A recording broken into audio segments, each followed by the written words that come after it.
Hello everyone, today we are going to learn basic Microsoft Word tutorial how to change margins. So if you want to change margins, you can use the rule tools in the top here, like I will click at this point to be change the margin. You also can change in the vertical like this. And another option, you can go to layout menu and then click on page setup at this icon. So will be show for the page setup dialog box, and you can set the margin like in the top here. I will set into 1,5, in the left 2, in the bottom 1,5, and again in the right 1,5. If you click OK, the margin will be automatically changed.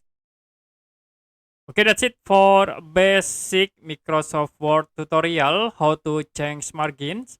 If you have any question about tutorial, you can comment below this video.